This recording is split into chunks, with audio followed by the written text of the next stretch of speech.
सच पूछे तो वीडियो बनाने का मन नहीं कर रहा। पिछला वीडियो जो मैंने दिया था मात्र 3 बच्चों ने इसको देखा, वो भी 1 मिनट 2 मिनट के लिए। अगर आप ऐसे करोगे तो फिर वीडियो बनाने का और इतना मेहनत करने का क्या जरूरत है।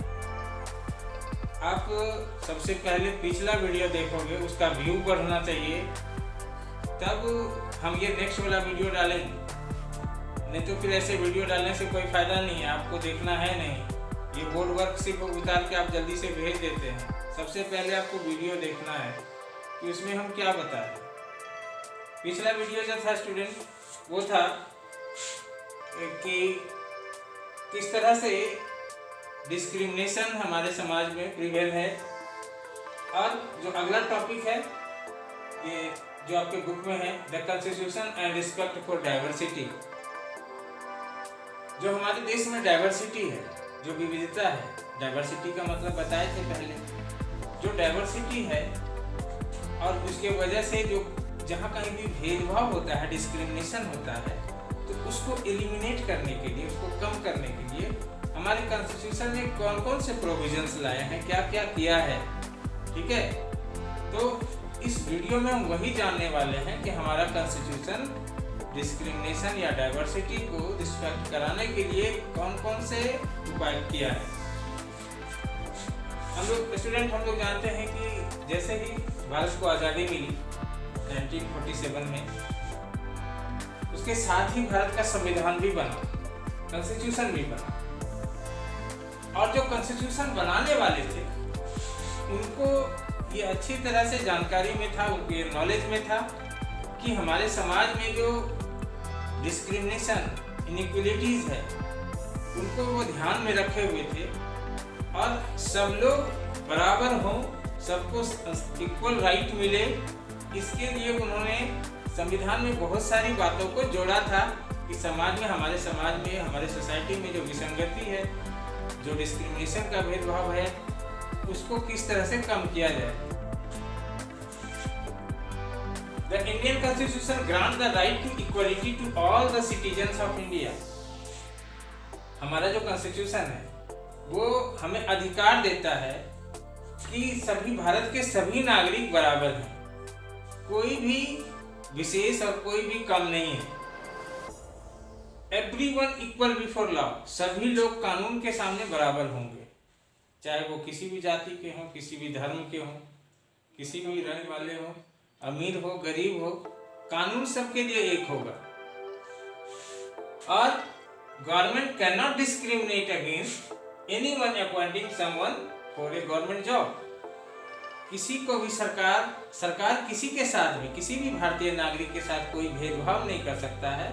किसी का मान लीजिए नौकरी लग रहा है तो उसको ये कह के नहीं भगा देंगे कि तुम इस जाति का है या इस कास्ट का है, तुम इस धर्म का है, तुम्हारी नौकरी नहीं लगेगी। ऐसा गवर्नमेंट कभी भी नहीं कह सकता। गवर्नमेंट के लिए सारे लोग बराबर हैं।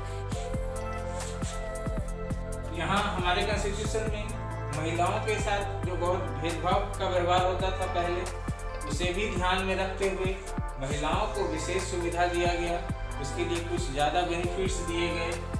People belonging in certain caste, जैसे कि हमारे यहाँ जो दलित ग्रुप के लोग, जिनका कि सदियों से वो बैकवर्ड रह गए थे, पीछे रह गए थे, उनकी पढ़ाई लिखाई नहीं हुई थी, जिसके लिए वी.आर. अम्बेडकर ने बहुत प्रयास किया था। आपके बुक में एक केस स्टडी है, उसको भी पढ़िएगा। उसमें वी.आर. अम्बेडकर के बारे में बताया गया है कि किस तरह से उसने स्ट्रगल किया था अपने लाइफ में।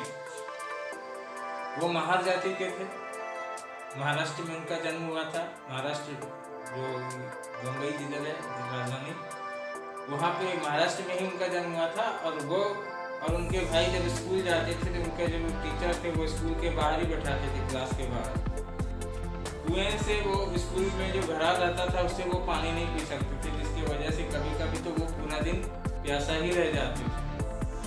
और इसीलिए उन्होंने सोचा था, बहुत सारी घटना है, आप उस केस स्टडी को पढ़िएगा। वो बड़ौदा भी गए थे, वहाँ भी उसके साथ डिस्क्रिमिनेशन हुआ था। वहाँ उसको किसी ने रहने के लिए घर नहीं दिया था रेंट पर। ये सारा स्टोरी है, उसमें आप पढ़िएगा उसको। और तब उसने संकल्प किया था कि जो दलित ग्रुप के लोग हैं, जो लो कास्ट के लोग हैं, उनको अधिकार दिलाना उसका पहला कर्तव्य होगा। और गांधी जी ने भी काफी प्रयास किए थे। जो लो कास्ट के लोग थे उनको हरिजन कहा था, और हरिजन कह के सम्मानित किया था। और वो जो काम करते थे उस काम को भी सम्मानीय बनाने के लिए, उसको डिग्निटी देने के लिए गांधी जी खुद से टॉयलेट वगैरह साफ करते थे। तो इस तरह से वो दलितों के लिए काफी सोचा गया था हमारे कॉन्स्टिट्यूशन में, और उसके लिए रिजर्वेशन दिया गया नौकरी वगैरह में। जो भी सरकारी कॉलेज स्कूल होगा, एडमिशन में वहाँ भी रिजर्वेशन होगा, नौकरी में भी रिजर्वेशन होगा, ताकि वो भी समाज के मुख्य धारा से जुड़ सके। उसी तरह से ट्राइबल ग्रुप्स को भी विशेष छूट दिया गया है। तो अब आता है फंडामेंटल राइट्स। फंडामेंटल राइट्स क्या होता है? एक ऐसा अधिकार जो प्रत्येक भारतीय नागरिक को जन्म के साथ मिल जाता है। जो भी भारतीय नागरिक ने यहाँ जन्म लिया उनको कुछ अधिकार, सर्टेन जो राइट्स हैं वो जन्म के साथ ही मिल जाते हैं। Constitution showed their respect for diversity of our country.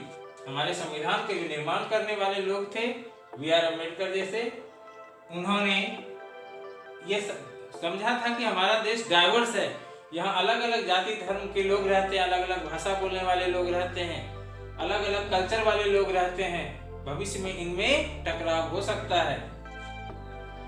इसी के लिए उन्होंने सबके लिए कुछ निश्चित अधिकार दिए, और उसी को कहते हैं fundamental rights. The fundamental right uphold the principle of freedom and equality.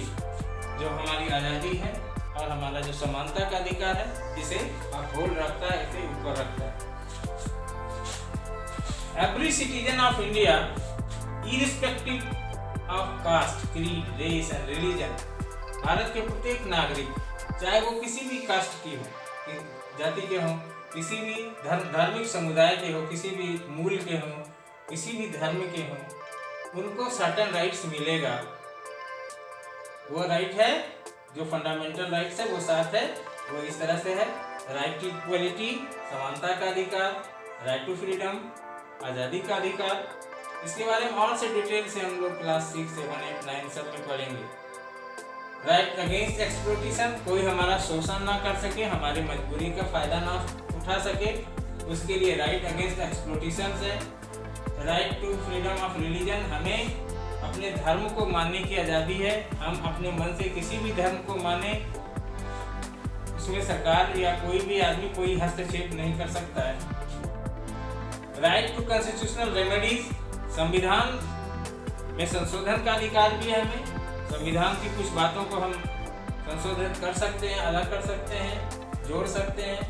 Cultural and educational rights, हमें अपने कल्चर को बनाए रखने का अधिकार है। और राइट टू एजुकेशन, जो लास्ट में जोड़ा गया है कि हमें शिक्षा का भी अधिकार है। इस अधिकार के तहत 0 से 6 ईयर से 14 ईयर्स तक के जितने भी बच्चे हैं उनको नेसेसरी स्कूल जाना है, उसके पेरेंट्स भी उसको नहीं रोक सकते। तो ये फंडामेंटल राइट्स, और इस कॉन्स्टिट्यूशनल प्रोविजंस के द्वारा हमारे देश के जो संविधान निर्माता थे उन्होंने देश में समानता और स्वतंत्रता को बनाए रखने के लिए काफ़ी प्रयास किया था। स्टूडेंट, ये चैप्टर अब खत्म हो गया। आप पहले वाला भी वीडियो देखिएगा, ये वाला भी देखिएगा, और उसके बाद जो नेक्स्ट होगा काम वो एक्सरसाइज बना के दिखाना है। ठीक है, मिलते हैं फिर नए वीडियो में नए टॉपिक के साथ। तब तक के लिए बाय एंड थैंक यू।